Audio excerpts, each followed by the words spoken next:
khusus segenap pengurus Majelis Ta'lim Sabilul Muhtadin yang semoga pengurusnya dan jamaahnya selalu dalam naungan rahmat, barokah, perlindungan serta bimbingan Allah Subhanahu wa taala. Amin Allahumma amin ya Allah. Masih melanjutkan kajian kita tentang fikih sunnah Said Sabiq. Bismillahirrahmanirrahim. Halaman 204 nggih. Tentang syarat-syarat bertobat. Taubat itu dari kata taba yatubu taubatan, artinya kembali. Makanya taubat itu hubungannya dengan satu, an-nadam, menyesal. Yang kedua, al-azam, komitmen tidak mengulangi lagi. Yang ketiga, meninggalkan perbuatan maksiat, itu baru namanya taubat. Kalau hubungannya dengan sesama, wajib minta maaf. Kalau hubungannya dengan sesama, wajib minta maaf. Kalau ada hak yang diambil, harus dikembalikan. Itu taubat namanya. Walaupun mengucap astagfirullah, astagfirullah, astagfirullah, kalau nggak ada penyesalan, nggak ada aksi konkret meninggalkan maksiat, ya belum taubat. Jadi disebut taubat itu kalau ada penyesalan, komitmen tidak mengulangi lagi, dan aksi konkret memang meninggalkan maksiat itu. Terus kalau ada salah pada sesama, ya wajib minta maaf. Kalau ada hak yang diambil, harus dikembalikan. Bertobat itu harus lahir batin, tidak boleh pura-pura. Kalau pura-pura, ya Allah Maha tahu siapa yang pura-pura, siapa yang sungguh. Fikih hanya memandang dan menyoroti lahirnya saja. Jadi kalau fikih sih ngeliatnya zahirnya aja, kalau batin kan urusan dia dengan Allah. Karena tak ada yang dapat mengetahui batin kecuali Allah. Bila pelaku hirobah bertobat sebelum dapat dibekuk, maka tobatnya diterima. Dan wajiblah atas imam menerima kedatangan pelaku hirobah yang bertobat sebelum dapat dibekuk. Misalnya tiba-tiba ada surat masuk ke penguasa menyatakan ada segerombolan rampok menyatakan menyerah, tobat mau minta ampun pada Allah, berhenti dari sifat merampoknya. Maka kalau seperti itu tidak boleh dihukum. Kenapa? Karena dia memang sudah bertobat. Tapi tetap harus diperhatikan. Kenapa? Karena tobat itu harus diuji coba juga. Dulu sekelompok orang yang baru masuk Islam dari kalangan wanita terutama saat itu diuji oleh Nabi. Maka ada surah namanya Al-Mumtahanah. Itu wanita yang diuji. Yang diuji karena baru masuk Islam. Pernah ada dua laki-laki juga masuk Islam di masa Nabi, diuji dulu. Jadi nggak langsung diberi kebebasan sebebas-bebasnya, dalam arti dipercaya 100%, enggak, tetap diuji dulu baru kemudian dipercaya. Itu seperti itu. Makanya kalau ibu-ibu atau bapak-bapak misalnya putrinya ada yang lamar orang di luar Islam terus bersedia masuk Islam, itu jangan langsung dinikahkan. Kalau menurut aturannya sih sebaiknya jangan langsung dinikahkan. Kalau secara hukum boleh, tapi secara sebaiknya jangan dulu. Tapi diuji dulu. Saya pernah cerita di sini ya. Yang cerita ini anaknya Buya Hamka. Pak Pramudiana Tatur itu. Kan itu seorang budayawan yang lebih dekat ke Lekra kan. Lekra itu kan dekat sama PKI. Itu Pak Pramudia Anantatur itu ketika putrinya ada seorang Chinese yang saat itu masih kafir ya, itu ingin menikahi putrinya, itu tidak boleh sama Pak Pram, kecuali masuk Islam. Begitu si Chinese masuk Islam belum boleh nikah juga sama Pak Pram, disuruh ngaji dulu. Saat itu yang dipilih Buya Hamka. Jadi belajar agama intensif ke Buya Hamka kira-kira 6 bulan kalau nggak salah. Begitu selesai ngaji baru bilang kalau beliau ini putrinya Pak Pramudiana Tatur. Ya, jadi selama ngaji itu nggak tahu Buya Hamka kalau itu anaknya Pak Pram. Begitu selesai ngaji baru tahu. Itu diceritakan di bukunya anaknya Buya Hamka tentang Buya Hamka. Salah satu kejadiannya itu. Nah, menariknya gini, seorang tokoh yang dekat dengan PKI saja kalau putrinya mau dilamar orang kafir tidak boleh. Terus sudah gitu ketika orang kafir itu masuk Islam, masih diuji dulu, suruh belajar agama secara intensif. Gak masuk kita yang dino-dino ngaji langsung nerimo ngono ae. Dan saya mohon maaf ya, kejadian di beberapa tempat kan, di beberapa orang maksud saya, karena begitu masuk Islam langsung diiyakan dan menikah, tidak jarang setelah menikah, mohon maaf ya, bermasalah. Itu seperti itu. Makanya harus diuji dulu komitmennya terhadap Islam. Apakah dia mau belajar Islam secara intensif? Kalau di Al-Azhar itu paling enggak 6 bulan. Jadi kalau ada orang masuk Islam melalui Al-Azhar, itu biasanya dibina dulu selama 6 bulan. Itu enggak dikasih santunan dulu. Kan ada beberapa orang kan masuk Islam, begitu dikasih santunan terus ngilang. Enggak jelas. Ada yang begitu itu ada. Nah, tapi enggak semuanya, tapi ada. Nah ini kalau di Al-Azhar itu enggak dikasih santunan dulu, diuji dulu, suruh belajar agama dulu secara intensif.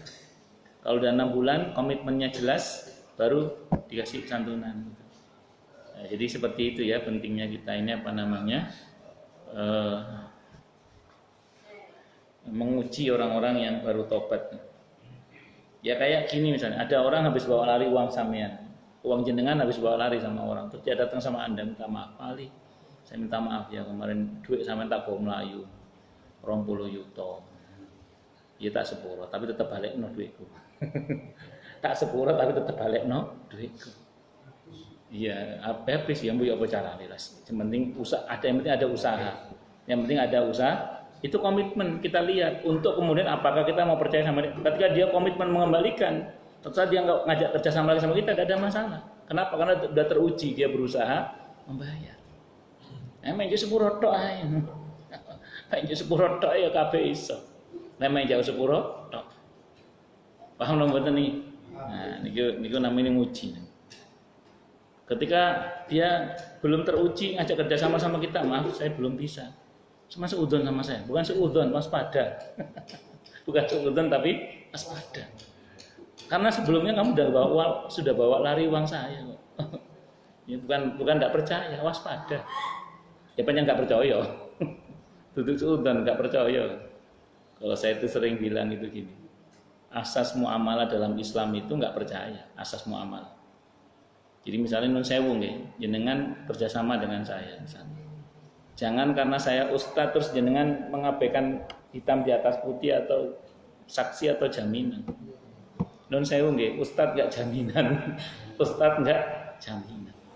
Saya itu nih, ustadz enggak jaminan.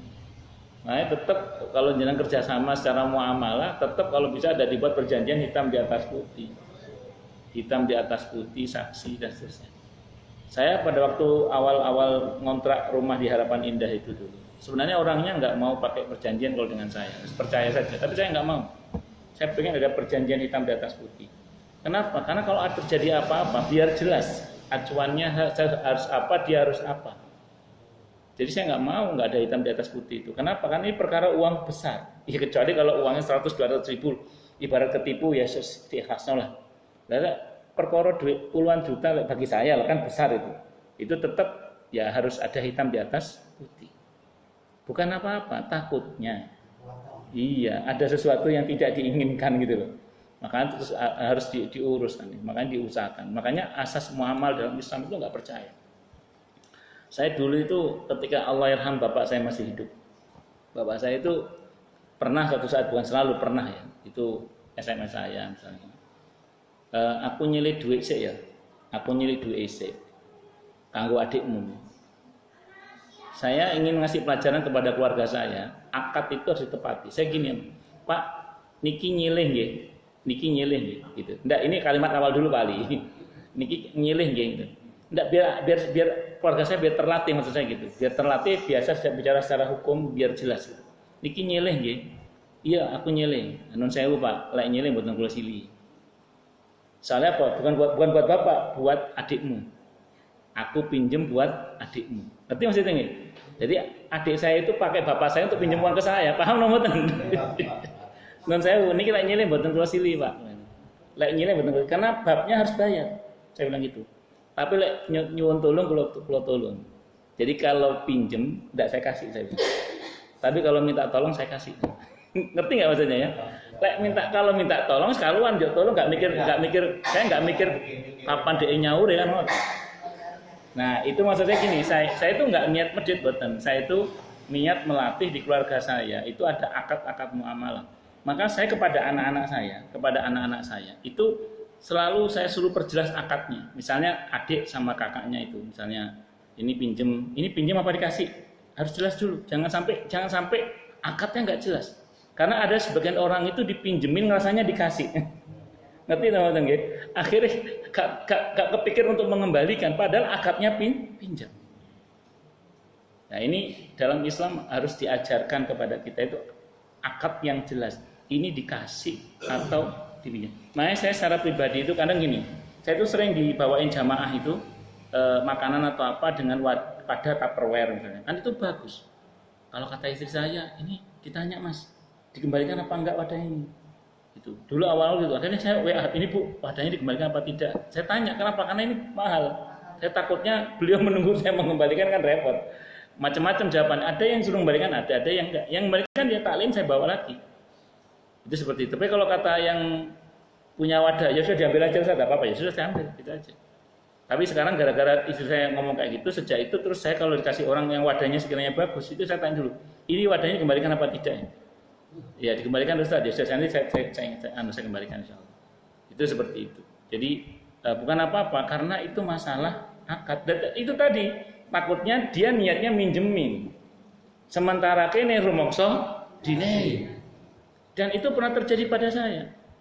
Jadi tapi kalau saya itu udah ngomong sebenarnya, ini saya pinjemin wadah ini. Saat itu nyari-nyari Tupperware. Nyari-nyari apa? Tupperware. Itu ada seseorang, saya nggak sebut namanya gitu ya. Main ke rumah, pokoknya kita bawain makanan ceritanya. Kita bawain apa? Makanan. Nah, istri saya itu kan seneng nepak-nepak no wadah. Sama istri saya itu dikasih wadah yang bagus, Tupperware. Saat itu saya masih miskin dari itu. Ya sekarang belum kaya juga tuh. Cuma saat itu masih miskin di Surabaya tadi. Nah, itu dikasih wadah yang kita sama istri saya itu dikasih wadah yang bagus sama istri saya itu. Pokoknya, tapi kita udah bilang, ini kita pinjemin nanti dikembalikan. Nah, karena kita udah akrab sama yang bersangkutan. Ya sampai sekarang nggak kembali uang. Sampai sekarang nggak kembali wadah itu.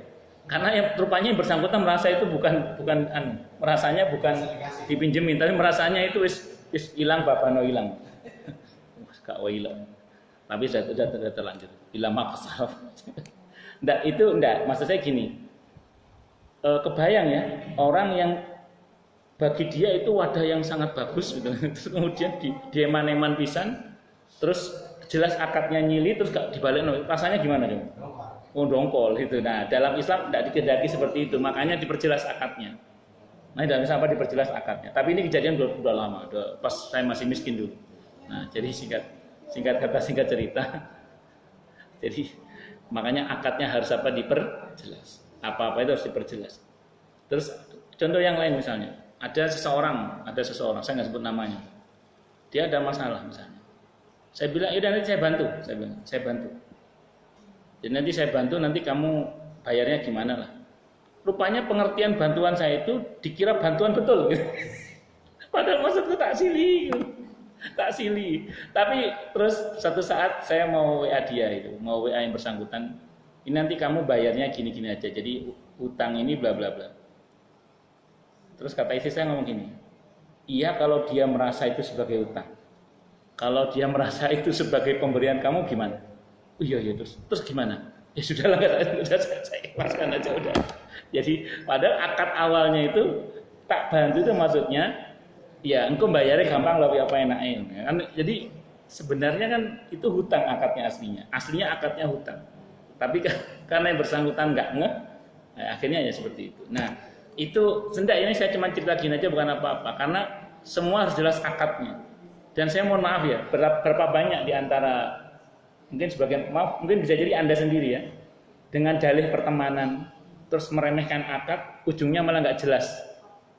Dan sebagian hitungannya bukan 1-2 juta, tapi 10-20 bahkan ratusan juta. Saya mohon maaf ya, bisa jadi seperti itu. Makanya saya ulang ya, akad harus diperjelas, hitam di atas putih, saksi, jaminan, itu sebisa mungkin ada semua, bukan apa-apa, supaya jelas ujungnya nanti bagaimana. Supaya jelas apa ujungnya bagaimana? Berarti asas suudon. Bukan suudon, tidak percaya. Beda sama suudon.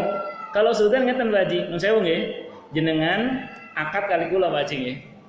Terus saya ngomong dengan Pak Haji paling nah, itu suudon. Tadi ini mboten Pak Haji. Kali ini enggak. Saya minta hitam di atas putih. Saya minta saksi. Syukur-syukur ada jaminan. Apa tujuannya? Kalau sewaktu-waktu ada apa-apa, lihat perjanjiannya. Siapa saksinya atau ada jaminannya enggak? Dan niku itu bukan saya yang mau Pak Haji. Yang mau siapa? Allah. Di mana Allah maunya? Di Al-Baqarah ayat 282 283. Al-Baqarah 282 283. Itu Allah maunya di situ. Kalau ini kontrak kita di asas hati-hati. Kalau orang ini kita bentuk pemberian di orang miskin, orang minta itu. Seakan sekarang kan banyak profesi meminta itu disebar. Kita boleh nggak? Rumus dasar kalau untuk pengemis, rumus dasar nggih. Wa amassa ila fala tanhar. Orang yang minta-minta jangan dibentak. Itu rumus dasar dulu. Orang yang minta-minta jangan dibentak. Itu rumus dasar dulu. Wa amassa ila fala tanhar. Orang yang minta-minta jangan dibentak. Itu rumus dasar dulu. Karena kita nggak tahu Pak Haji, siapa orang yang betul-betul butuh, siapa yang pura-pura butuh. Satu. Yang kedua, Qur'annya bilang Pak Haji, kalau kita nggak mau ngasih nih, nun sewu karena jenengan tahu ini orang masih gagah, atau di balik orang tua ini ada orang-orang gagah-gagah di belakangnya yang, karena saya beberapa kali ngelihat sendiri, saya ngelihat sendiri itu orang diturunkan dari mobil di drop di mana itu saya pernah lihat sendiri. Anak kecil di drop itu saya pernah tahu sendiri. Dan ada seorang nenek-nenek setor uang ke orang berjakep gagah itu saya lihat sendiri. Bukan katanya lihat sendiri saya itu. Itu nah, maksud saya gini Pak Haji. Kalau jenengan tidak mau ngasih, Qur'annya bilang qaulun ma'ruf khairun min sadaqati yatba'uha ada. Kamu bilang maaf, tidak ngasih itu kita bilang maaf, itu lebih baik daripada kita ngasih sambil menghina, sambil ngomel-ngomel. Ya, jadi kalau jenengan mau kasih, kasih. Kalau nggak mau kasih, bilang maaf. Terus tidak boleh dibentak. Wamu itu masih gagah, enggak boleh. Harus apa namanya? Kalau mau kasih kasih, kalau enggak maaf. Oke, paham ya? Oke. Jadi saya ulang ya, asas muamalah kita enggak percaya ya. Enggak percaya, jadi bukan suudzon. Kalau suudzon nuduh. Ini konteksnya muamalah dalam arti yang tadi hubungannya dengan harta dan seterusnya. Tapi kalau hubungannya dengan bantu membantu ya tadi namanya bantu ya bantu aja. Mas saya bilang tadi ke bapak saya, Allahyarham bapak saya bilang, "Pak, kalau ini pinjam tidak saya kasih," saya bilang. Kenapa? Karena harus ada perjanjian bla bla bla bla. Saya bilang akadnya harus jelas. Tapi kalau minta bantuan saya bantu, saya bilang gitu. Ini biar terbiasa aja di sebenarnya. Ya ujungnya sih saya bantu ujungnya.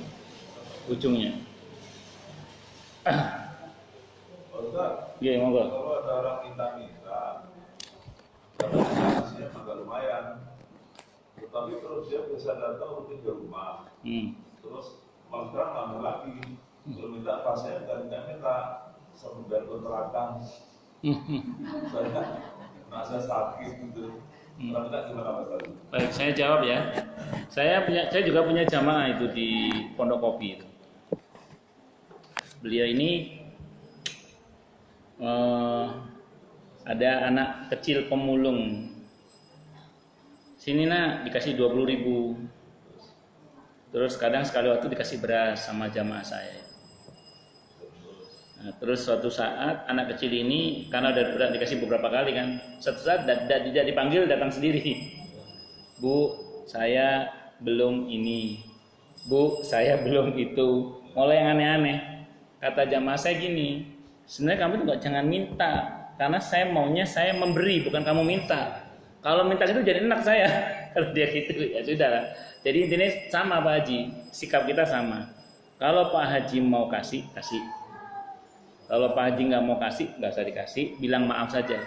Saya pernah Pak, saya pribadi ini pernah khutbah Jumat. Wah ini orang yang minta pinter ini. khotibnya habis khutbah, apalagi khutbahnya tentang sedekah. Habis saya turun dari khutbah, dihadang saya di luar masjid itu. Dia bilang, Pak Ustadz, saya mau mohon bantuan. Bantuan apa Pak? Saya bilang gitu. Saya mau pulang kampung, Ustadz. Berapa biaya pulang kampung? Saat itu ya, tahun 2007 apa 2008 lupa, 2007 kali itu. 400.000. Ya, dan saya pas nggak bawa uang segitu.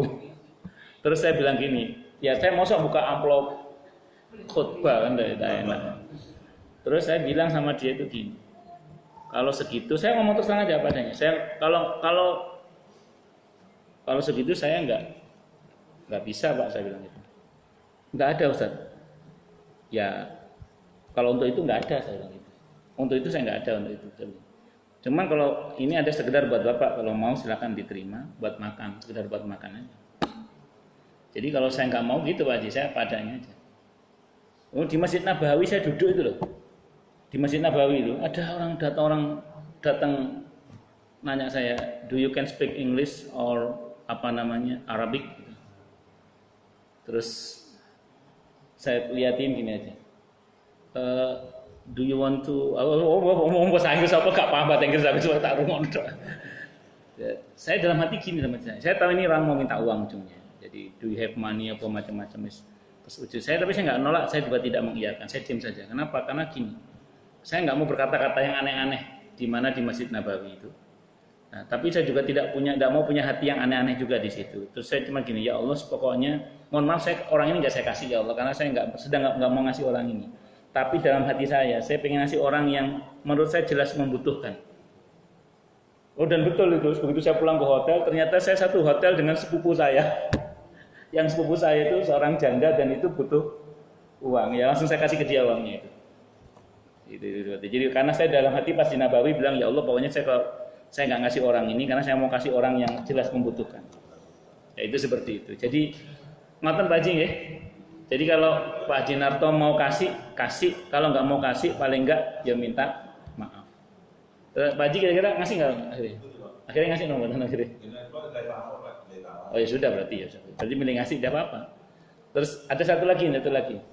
Ada jamaah saya di Harapan Indah itu juga gitu sama.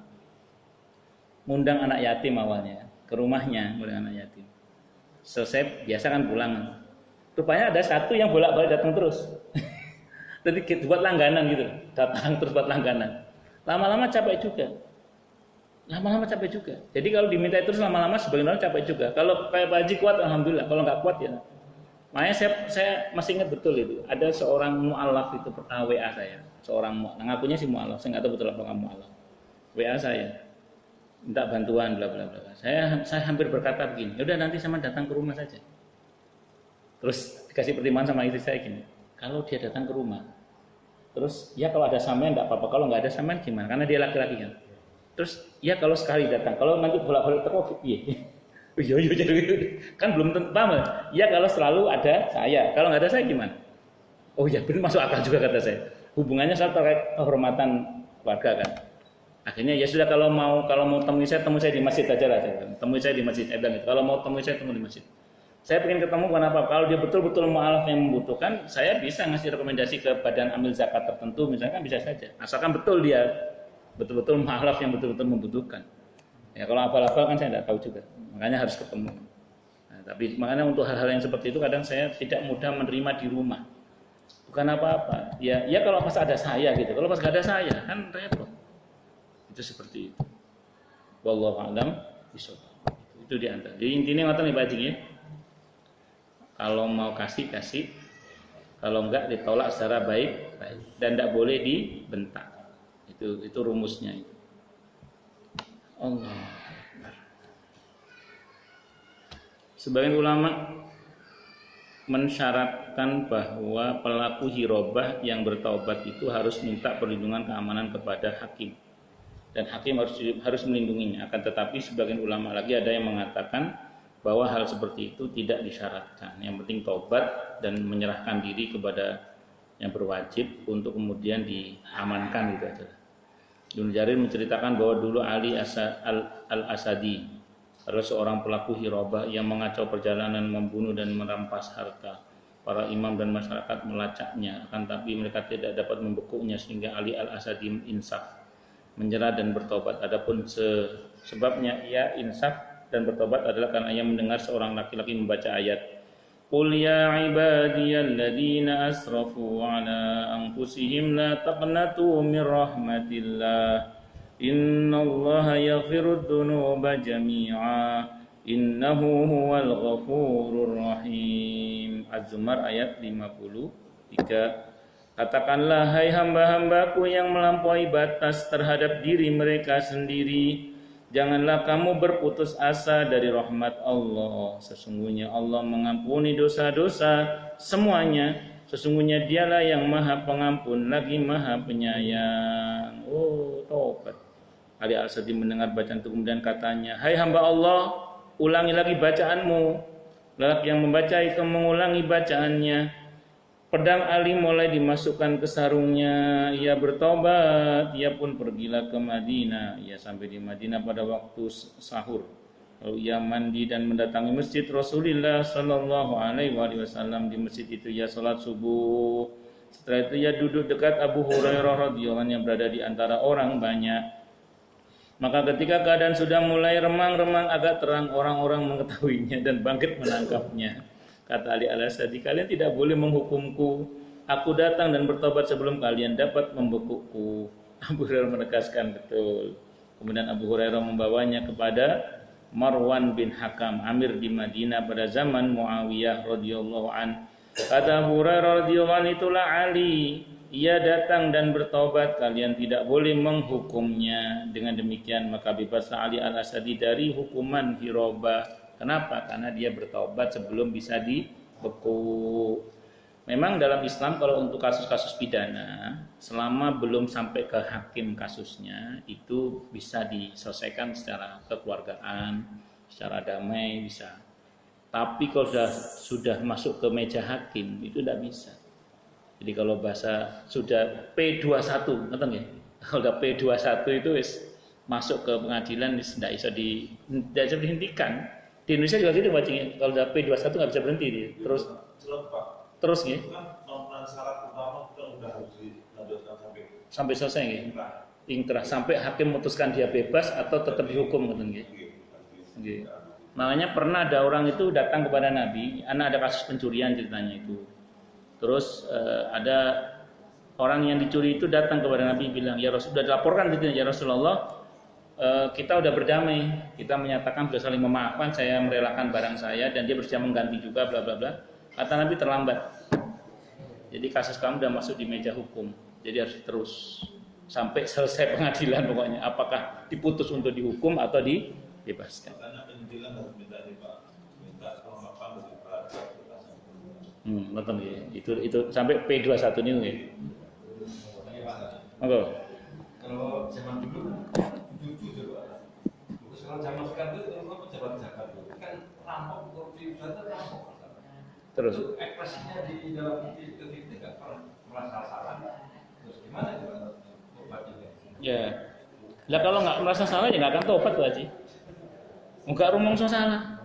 Nah, makanya kalau gak rumongso salah ya kira tobat dong. Ada orang mau ngambil uang rakyat. Ini gini deh, ini kisah nyata ini. Saya punya jamaah di Rawalumbu, terus itu apa namanya Narogong ya? Narogong itu Narogong ya. Perumahan Rawalumbu terus sana ini Narogong ya. Narogong. Ya Narogong. Jembatan berapa saya lupa itu. Nah itu masjidnya kan dapat bantuan dari Pemkot 100 juta. Dapat bantuan. Jadi dapat bantuan masjidnya berapa? 100 juta. Tapi udah lama kejadian ini, beberapa tahun yang lalu. Tidak tahu betul apa enggak, ini cerita dia tapi ya. Nah, terus dari pihak yang mau mencairkan uang itu ngomong, kamu ngajukan saja. Padahal itu haknya kan, ngajukan saja. Nanti kamu saya kasih dana 100 juta ini. Cair, tapi 75 juta saja buat kamu ya, yang 25 juta buat saya. Ngerti nggak maksudnya ya? Tanda tangan di atas kertasnya itu 100 juta. Tapi untuk kamu 75 juta saja. Tapi pasti cair karena ada orang dalam itu. Ngomong gitu. Kata jamaah saya, semua aku. Semua masjid kok. Ngono caranya semua. Akhirnya dia nggak mau. Jamaah saya itu nggak mau ngambil. Nah itu ketika diingatkan, jamaah saya mengingatkan, ini dosa loh Pak Haji. Ini kan uang rakyat. Ini dosa loh. Ini uang rakyat. Apa jawabannya? Loh saya kan juga rakyat.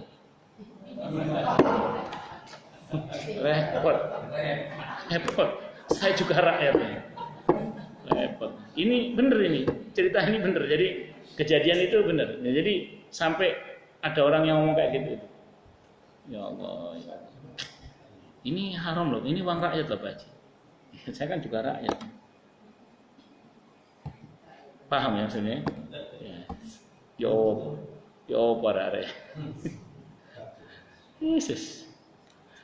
Ya Allah, ya Allah. Jadi buatan rumangsa dosa wangel. Makanya iblis itu seneng banget sama orang yang salah, nggak ngerasa salah, celakanya malah merasa benar. Itu yang jamaah saya nggak mau terima itu uang itu aja. Ngono caranya semua nggak benar bagi saya, nggak benar. Itu kalau kata dia itu gitu. Ya itu jadi kejadian seperti itu ada di maksud saya. Naudzubillah min syarri. Allah Akbar. Astagfirullah.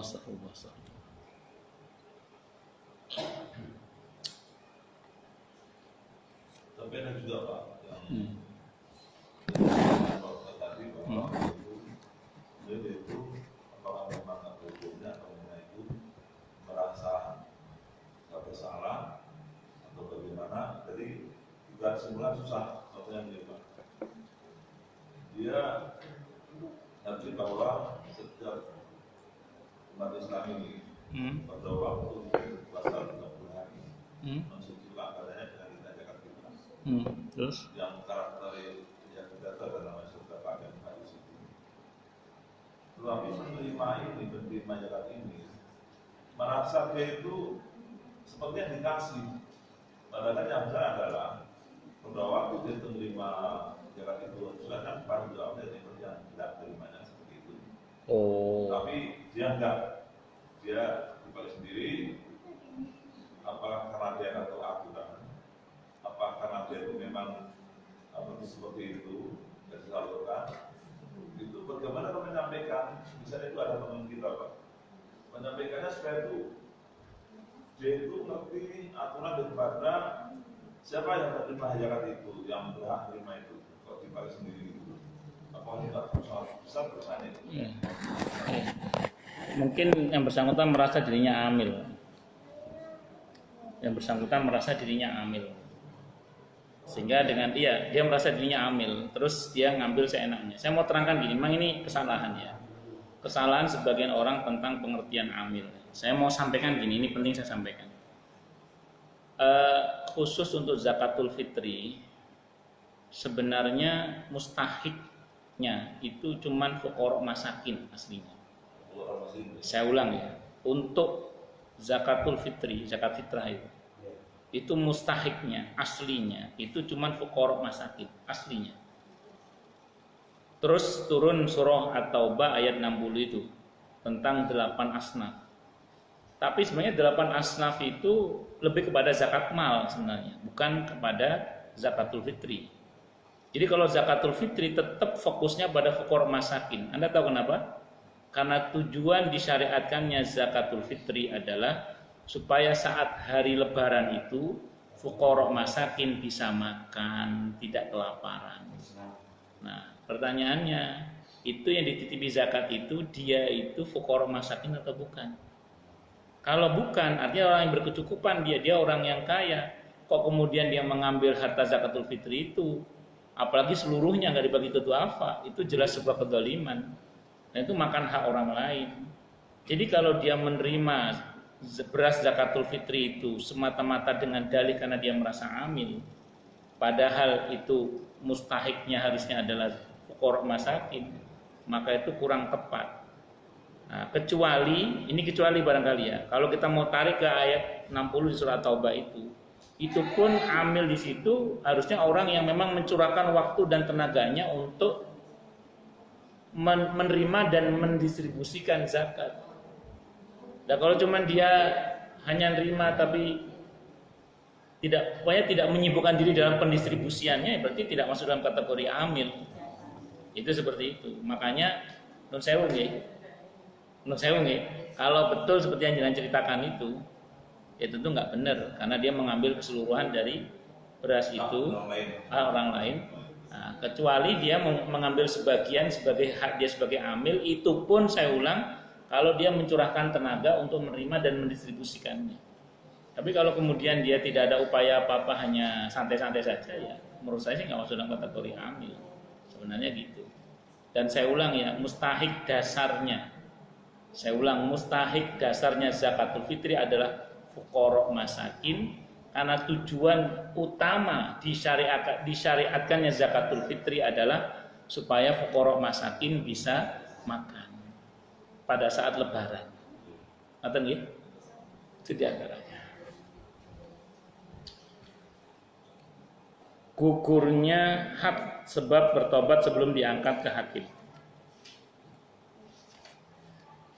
Sebagaimana telah kami jelaskan di depan bahwa hak hirobah itu gugur dari pelaku-pelaku hirobah bila mereka bertobat sebelum dapat dibekuk, karena ada firman Allah, illal ladzina tabu min qabli an taqdiru alaihim fa'lamu annallaha ghafurur rahim. Al-Maidah ayat 34. Kecuali orang-orang yang bertobat di antara mereka sebelum kamu dapat menguasai atau menangkap mereka, maka ketahuilah bahwasanya Allah Maha Pengampun lagi Maha Penyayang. Hukum seperti ini tidak hanya berlaku pada hirobah saja, tetapi juga berlaku pada setiap had. Jadi barang siapa yang melakukan suatu kejahatan yang harus dihad, kemudian ia bertobat sebelum diangkat ke hakim, maka gugurlah had tersebut darinya. Seperti mencuri kan potong tangan. Sebelum ketangkep udah tobat dulu, Anda boleh potong tangan. Itu seperti itu. Bila had hirobah gugur darinya, maka had selain hirobah pun lebih berhak gugur dari pelakunya. Karena kejahatan selain hirobah adalah lebih ringan bila dibandingkan dengan kejahatan hirobah itu sendiri. Ibnu Taimiyah memenangkan pendapat demikian ini. Lebih lanjut ia berkata, barang siapa bertobat dari zina, mencuri dan minum minuman keras sebelum diangkat ke hakim, maka pendapat yang benar adalah ia dibebaskan dari had, sebagaimana had gugur dari pelaku hirobah bila ia bertobat sebelum dapat dibekuk. Itu kalau kata Ibnu Taimiyah, ya, asal belum dilaporkan ke hakim. Kalau sudah dilaporkan hakim, ya nggak bisa berhenti. Al-Qurtubi berkata, orang yang minum minuman keras, orang yang berzina, orang yang mencuri bila bertobat dan memperbaiki tingkah lakunya, dan ia dilaporkan kepada hakim, maka tidaklah seyogyanya ia dijatuhi had. Dan bila ia bertobat setelah dilaporkan ke hakim, maka hal itu sama dengan pelaku hirobah yang dapat dibekuk. Kemudian Ibnu Qudamah membicarakan perbedaan pendapat dalam masalah ini. Kata Ibnu Qudamah, bila orang yang dikenai had bertobat dan memperbaiki tingkah lakunya dengan sedang ia bukan pelaku hirobah, maka dalam hal ini ada dua riwayat, yaitu satu, had gugur darinya. Ini berdasar firman Allah Ta'ala di surah An-Nisa ayat 16. Walladani ya'tiyaniha minkum fa'aduhuma fa'in taba wa aslaha fa'aridu anhuma innallaha kana tawwabar rahima. Dan terhadap dua orang yang melakukan perbuatan keji di antara kamu, zina maksudnya ya, maka berilah hukuman kepada keduanya. Kemudian jika keduanya bertobat dan perbaiki diri, maka biarkanlah mereka, sesungguhnya Allah Maha Penerima taubat lagi Maha Penyayang. Kalau tobat tidak bisa dihukum. Kalau tobat belum dilaporkan ke hakim. Dan firman Allah Ta'ala pula di surah Al-Maidah ayat 29 ayat 39, faman taba min ba'di dzulmi wa aslaha fa innallaha yatubu 'alaihi innallaha ghafurur rahim. Maka barang siapa bertobat di antara pencuri-pencuri itu setelah melakukan kejahatan dan perbaiki diri, maka sesungguhnya Allah menerima taubatnya. Sesungguhnya Allah Maha Pengampun lagi Maha Penyayang. Nabi Muhammad sallallahu alaihi wasallam bersabda, at-taib min adz-dzambi kama la dzambalah. Orang yang bertobat dari dosa seperti orang enggak punya dosa. Dengan demikian orang yang punya dosa, orang yang tak punya dosa berarti tak bisa dijatuhi had. Kemudian dalil lain adalah sabda Nabi kita Muhammad sallallahu alaihi wasallam dalam kasus perzinaan Ma'iz ketika dirajam dan berlari, kenapa tidak kau hentikan saja perajaman atas dirinya? Dia telah bertaubat dan tentunya Allah mengampuninya. Jadi kalau taubat ya nggak dihukum mau taubat. Yang kedua, had tidak bisa gugur darinya. Ini pendapat Imam Malik, Abu Hanifah, dan satu pendapat Imam Syafi'i. Tapi kebanyakan tadi digugurkan. Firman Allah Ta'ala di surah An-Nur ayat 2 itu, Az-zaniyatu waz-zani fajlidu kulla wahidin minhuma mi'ata jaldah. Wanita yang berzina dan laki-laki yang berzina jilid cambuk setiap satu di antara keduanya 100 kali jilidan. Kalau yang bersangkutan belum menikah. Kalau sudah menikah dirajam sampai mati. Kalau kasusnya sudah sampai ke hakim. Kalau belum sampai ke hakim ya dimaafkan. Kalau pendapat yang pertama, yang kedua enggak, mau enggak tetap dirajam. Walaupun sudah tobat. Dan firman Allah Ta'ala pula di surah Al-Maidah ayat 38. Wasariqu wasariqatu faqtaw aydiyahuma, dan pencuri laki-laki dan pencuri perempuan potong tangan keduanya. Dan sungguhnya Rasulullah SAW telah merajam Ma'iz dan Ghamidiyah serta menjatuhkan hukum potong kepada orang yang mengaku telah mencuri, yang datang bertobat dan meminta penyucian diri dengan keikhlasan dengan dasar had padanya. Dan pada waktu ketika Amr bin Samrah datang kepada Rasulullah SAW, berkata Amr, ya Rasulullah, sungguh aku telah mencuri unta milik Bani Anu, maka sucikanlah aku. Maka Rasulullah SAW melaksanakan had padanya, potong tangan. Dan di samping dalil di atas, kiranya dapat dijelaskan pula bahwa sesungguhnya had itu kafarat, ya, tebusan. Jadi tak bisa gugur dengan bertaubat seperti kafarat yamin dan pembunuhan. Selain itu, had adalah merupakan ketentuan yang harus diterima olehnya. Jadi had tidak bisa gugur dengan bertaubat sebagaimana had bagi para pelaku hiroba yang telah dibekuk. Ini pendapat, ya. Tapi yang pertama tadi pendapatnya dimaafkan. Kalau saya pribadi ya lebih condong pada dimaafkan. Asalkan tadi belum sampai ke hakim. Kalau sampai ke hakim nggak bisa berhenti. Nabi juga pernah diwaduli begitu. Makanya apa-apa jangan gampang dikit-dikit polisi. Dikit-dikit apa? Polisi. Kalau bisa diselesaikan secara kekeluargaan saja. Kehilangan kambing gara-gara nyari kambing yang hilang, kehilangan kebu, iya, kehilangan sapi, bisa. Jangan gampang-gampang. Orang kadang dikit ngancam mau tak polisikan. Dikira gampang apa? Urusan setelahnya itu, apalagi kalau politis, wes tambah repot, tambah ruwet. Gigit sana, gigit sini, mending dikompromikan baik-baik saja lah. Berlapang dada saja lah. Orang kan kadang enak ngomongnya aja, tak polisikan. Naudzubillah misalnya. Dikira gampang. Sekarang kita tengok pendapat yang mengatakan bahwa had gugur darinya. Mengenai pendapat ini ada pertanyaan. Apakah gugurnya had itu disebabkan oleh tobat ataukah karena tobat dan perbaikan tingkah lakunya? Jadi tetap ada syarat perubahan gitu, nggak boleh nggak ada perubahan. Terhadap perubahan yang lebih baik tentunya. Terhadap pertanyaan di atas ada dua pendapat, yaitu fa in taba wa aslaha fa'ridu anhuma innallaha kana tawwabur rahim. Kemudian jika keduanya bertobat dan memperbaiki diri, nah, berarti berubah lebih baik, maka biarkanlah mereka, jangan usah dihukum karena tobat dan berubah lebih baik. Sungguhnya Allah Maha Penerima tobat lagi Maha Penyayang. Dan firman Allah pula di surah Al-Maidah ayat 39, faman taba min ba'di dzulmihi wa aslaha fa innallaha yatubu alaihi innallaha ghafurur rahim. Maka barang siapa yang bertobat di antara pencuri-pencuri itu setelah melakukan kejahatan dan memperbaiki diri, berubah berarti kan? Nah, itu. Maka sesungguhnya Allah menerima tobatnya, sesungguhnya Allah Maha Pengampun lagi Maha Penyayang. Nah, sebagai logisnya pendapat ini, maka tobat dan perbaikan tingkah laku dapat diketahui setelah beberapa waktu kemudian, dan ukuran waktu itu pun relatif serta tak dapat ditentukan. Akan tapi ada sebagian sahabat Imam Syafi'i yang menyatakan bahwa ukuran waktu buat mengetahui tobat dan perbaikan tingkah laku adalah 1 tahun. Ya udah, dia tobat nih, kita lihat setahun nih, ada perubahan nggak? Oh ada, udah jangan dihukum. Tapi perasaan kayaknya tobat tapi kok masih nyolong aja, sikat. Nah gitu. Pendapat ini sesungguhnya pendapat yang memberi batasan waktu kepada sesuatu yang seharusnya tidak perlu diberikan batasan waktu, karena bagi pelaku hirobah setelah bertobat tidak punya batasan waktu untuk berbuat baik. Jadi ini pendapat yang berikutnya ya. Jadi ia harus baik secara seketika tanpa diberi batasan. Jadi kalau tobat seketika harus baik, kalau enggak sikat.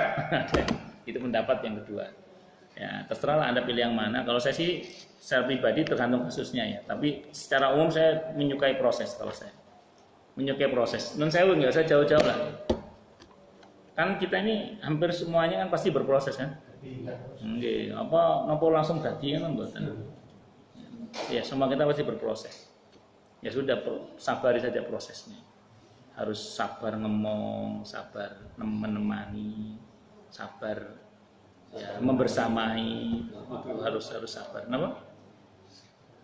Ya harus sabar. Apalagi jadi ustadz harus sabar membersamai jamaah yang mau wacem. Warnane mau wacem. Itu kudu sawabar. Dan sabar itu kudu napa? Sawabar. Pun monggo silakan yang mau tanya, protes, marah boleh silakan. Masalah yang lain boleh silakan. Monggo kalau ada. Balik ke kursi tadi Pak ya. Monggo. Kalau zaman dulu di situ biar juga ada perbedaan kemana-mana. Yang mengkhawatirkan sekarang ini kan polisi itu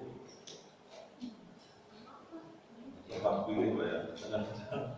Kadang-kadang saya sendiri nanti dengan pemerintah sendiri tebang pilih artinya itu yang bahasa itu hukum itu langsung di bawah atau di atas. Tergantung pada kuasa apa yang itu terjadi. Itu berkaitan itu Pak. Itu siapa yang akan berusaha Pak? Begitu. Apakah komandan polisinya atau orang yang dari yayasan? Kan sangat bahaya sekali begitu. Dan sekarang mungkin semua sudah tahu sebenarnya bahwa keahlian polisi ini memang sudah hal-hal bayarnya. Tapi deteksi dan rasa maupun juga keluarga itu memang sebenarnya berkeadilan negara yang punya aktif tapi berkeadilan. Untuk pengakuan yang terutama di negara ini yang sekarang gubernur diserang-serang dari kubu kiri, terus nanti tahunya bilang bisa bertahan. Dengar nanti komandannya atau perilakunya orang yang juga kondisi. Oke. Di Al-Quran itu ada firman Allah yang berbunyi alla taziru waziratun wizra ukhra. Jadi kita nggak ada istilah orang yang nanggung dosa orang lain, itu nggak ada. Misalnya ada aparat yang berwajib, beliau ini kan alat hukum diperalat oleh pihak tertentu misalnya untuk berbuat dolim, misalnya ini ya. Jadi ini ada alat hukum, betul, polisi alat hukum ya. Ya, terus dipakai untuk berbuat dolim, ya, diperalat untuk berbuat dolim melalui jalur hukum. Dan ini misalnya. Nah, maka yang berdosa siapa? Pertama yang nyuruh ya dosa. Yang disuruh, kok mau ya tetap dosa juga dia. Jadi yang nyuruh ya dosa, yang disuruh ya berdosa. Cuman yang nyuruh dapat dua dosanya. Pertama dosa nyuruh, yang kedua dapat dosanya orang yang disuruh juga. Jadi dia mendapatkan dosanya orang yang disuruh juga. Jadi dua double yang nyuruh itu. Nah, sementara yang diperalat kok mau, ya dia tetap berdosa. Kecuali dia dipaksa dengan ancaman misalnya. Kon lek gak nurut, kon tak pateni. Diancam dia atau keluarganya diancam, mohon maaf fakta di lapangan. Sehingga dia mengerjakan bukan dengan senang hati tapi dengan terpaksa. Karena dia sistem dipaksa oleh sistem, ancamannya dirinya mati atau keluarganya yang mati. Sehingga ini pernah terjadi, Pak. Ini kisah nyata ini, tapi sudah puluhan tahun yang lalu. Jadi andai kan di kasus sudah ingkrah, saya nggak sebut namanya. Ada seorang hakim di Solo, seorang hakim di mana? Di Solo. Karena tekanan politik atau apa saya nggak paham saat itu, beliau itu terpaksa memutus salah seseorang secara pidana, sehingga dia harus dihukum. Sang hakim ini merasa bersalah sekali, sampai nggak bisa tidur. Pokoknya tidurnya nggak tenang. Akhirnya kata hakim itu gini, coba kamu cari keluarganya dia. Tolong cari informasi nomor rekening keluarganya berapa, karena dia pasti punya istri, punya anak. Dicari oleh anak buahnya hakim ini, ketemu keluarganya, dicari informasi nomor rekeningnya, ketahuan. Akhirnya setiap bulan sang hakim ini transfer ke nomor rekening istrinya sebagai ganti karena suaminya dipenjara karena kesalahan yang dipaksakan itu tadi itu. Begitu, kalau saya nggak salah itu tahan 3 tahun ya. Begitu 3 tahun dia bebas, kan pulang itu suaminya. Istrinya bilang, Mas, ini utang kita udah banyak. Apa kamu nggak punya tabungan? Loh, kamu nggak pernah buka tabungan? Saya kan ada uang walaupun nggak banyak. Ya saya nggak bisa mas, saat itu belum musimnya ATM kayak sekarang, mudah sekali itu. Saat itu mungkin nggak tahu gimana lah, pokoknya sulit lah, nggak kayak sekarang itu misalnya. Ayo sudah, gini aja kita lihat, ayo kita ke bank lihat, siapa tahu uang kita masih ada buat bayar utang. Nah, di ke bank lah itu, begitu dicek di bank ternyata uangnya saat itu yaitu sampai ratusan juta. Aduh, uang kita kok banyak sekali begini. Ternyata itu sang hakim itu. Nah, taunya bagaimana? Kan anak buahnya yang ceritakan, lihat, dipantau terus. Begitu ngeliat uang banyak, orang ini bilang, ya Allah terima kasih. Pokoknya siapapun orang yang telah memberi saya doakan kebaikan bla bla bla bla. Begitu si orang ini bahagia dengan pemberiannya itu, si hakim itu baru bisa tenang dan bisa tidur dengan tenang. Nah, jadi ngoten Pak Haji, yang menekan dia itu tetap berdosa. Yang ditekan kalau tekanannya sampai mengancam hartanya, keluarganya atau nyawanya, ya insya Allah sih yang begitu itu dimaafkan Pak Haji, karena sistem yang mengendaki dia. Saya mohon maaf ya, saya bukan pejabat, tapi nggak tahu Anda pernah ngalamin itu apa enggak yang pernah menjabat. Dimana kalau Anda nggak nurut, kadang entah diri Anda yang diancam atau keluarga Anda yang diancam. Naudzubillah min syarri dzalik ya. Kita nggak usah jauh-jauh. Itu ahli forensik siapa itu namanya itu? Muin apa namanya itu yang itu kan sebelum nulis buku tentang Marsinah itu atau siapa saya nggak paham itu. Siapa tokoh buruh yang mau diungkap secara forensik oleh beliau, itu beliau sudah pesan, nanti kalau saya mati ya itu sebagai konsekuensi dari profesi saya. Artinya ketika beliau mulai coba untuk jujur, ya resikonya mati itu diantaranya. Dan beliau rupanya lebih siap memilih mati itu dengan resiko mati. Itu seperti itu. Saya kira itu ya.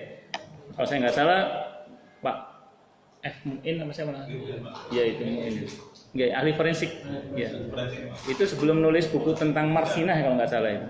Ya, melacak kembali tentang masalah Marsinah kan.